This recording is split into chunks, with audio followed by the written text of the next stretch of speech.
मुलाकात। दिल्ली के एक पुराने पुस्तकालय में, जहां किताबों की खुशबू और शांति का अद्भुत एहसास था, वहां रोज शाम को एक लड़की, नैना, किताबें पढ़ने आती थी। नैना एक पुस्तक समीक्षक थी और उसकी किताबों के प्रति गहरी लगाव था। एक शाम नैना किताबों की अलमारियों के बीच भटक रही थी। तभी उसकी नजरें एक नए चेहरे पर पड़ी।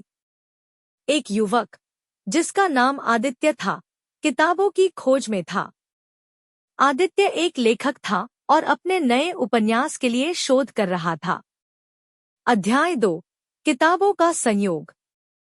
नैना और आदित्य की पहली मुलाकात उस समय हुई जब आदित्य ने गलती से नैना की पसंदीदा किताब गिरा दी। नैना ने आदित्य से किताब उठाने में मदद की और दोनों ने किताबों पर बात की। आदित्य को नैना की किताबों के प्रति गहरी समझ और उत्साह बहुत पसंद आया। आदित्य ने नैना को अपनी किताब के एक पन्ने पर लिखी नोट्स दिखाईं और नैना ने उसकी सहायता की।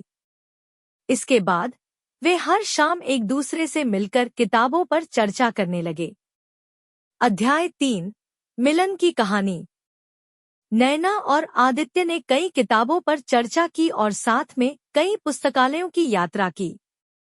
धीरे धीरे उनकी बातचीत ने दोस्ती का रूप ले लिया और दोस्ती ने प्यार की चाशनी में घुलना शुरू कर दिया। दोनों ने महसूस किया कि उनकी भावनाएं सिर्फ किताबों तक सीमित नहीं हैं, बल्कि एक दूसरे के लिए भी गहरी हो गई है। आदित्य ने नैना को अपने पसंदीदा पुराने पुस्तकालय में बुलाया, जो दिल्ली के सबसे पुराने और खूबसूरत पुस्तकालयों में से एक था। वहां आदित्य ने एक पुरानी किताब में छुपी हुई एक प्रेम पत्र की खोज की, जो नैना के नाम लिखा गया था। आदित्य, यह पत्र एक कहानी है, लेकिन अब मैं अपनी खुद की कहानी लिखना चाहता हूँ, जिसमें तुम मेरी नायिका हो। नैना, तुम्हें देखकर लगता है कि यह पत्र तुम्हारे दिल से निकली बातें हैं। नैना ने आदित्य के प्रस्ताव को खुशी से स्वीकार कर लिया। दोनों ने किताबों के प्यार को अपने जीवन का हिस्सा बना लिया।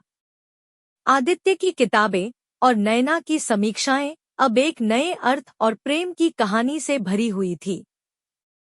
अध्याय 6, खुशहाल अंत। नैना और आदित्य ने मिलकर एक किताब लिखी, जिसमें उनके प्यार की कहानी और उन किताबों की कहानियों का संगम था, जिन्होंने उनकी जिंदगी को बदल दिया।